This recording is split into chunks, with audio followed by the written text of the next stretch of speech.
L'histoire commence avec un jeune garçon du nom de Kanji qui se dirige vers l'école.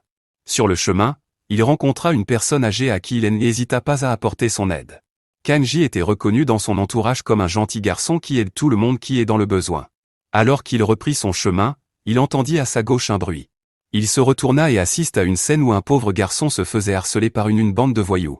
Kanji intervient et les voyous lui proposèrent d'acheter une photo qu'ils avaient volée au jeune garçon sinon ils vont la déchirer. Le jeune garçon les supplia de ne pas le faire car c'est une photo précieuse pour lui. Kanji accepta le marché et paya alors la photo à 100 €.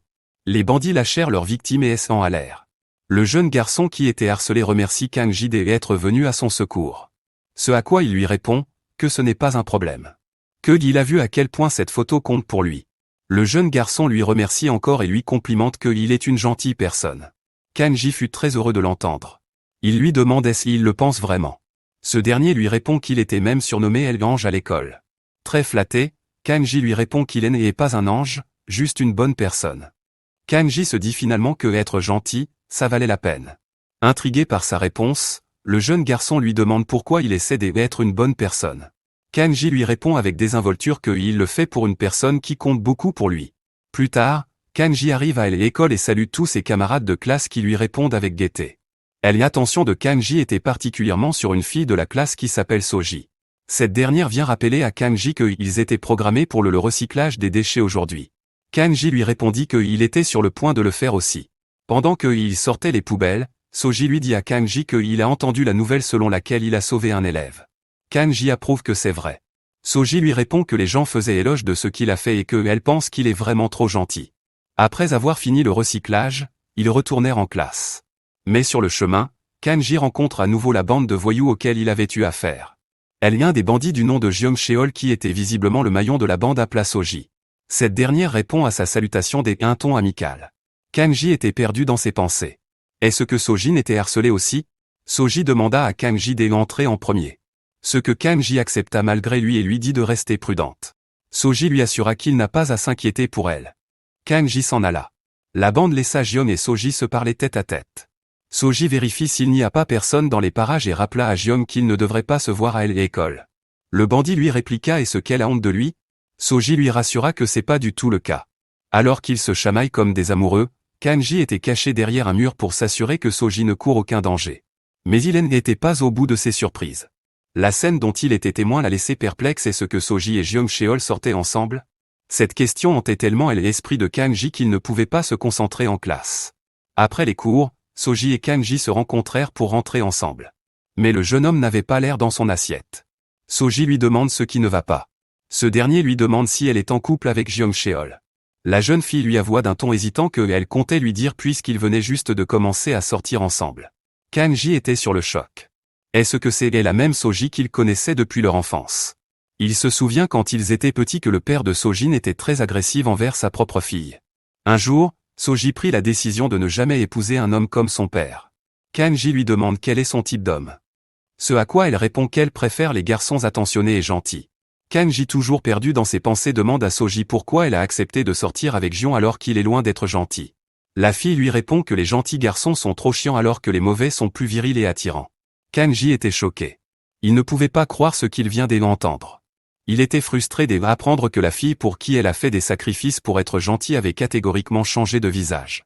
Kanji changea de visage. Il ne veut plus être gentil. Il essaie tant que mal de convaincre Soji qu'au fond il est méchant. Que sa gentillesse est juste un masque. Qu'il est en réalité un gangster.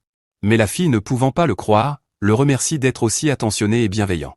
Car selon elle, il faisait juste semblant d'être une mauvaise personne parce qu'il s'inquiétait qu'elle sorte avec un mauvais gars.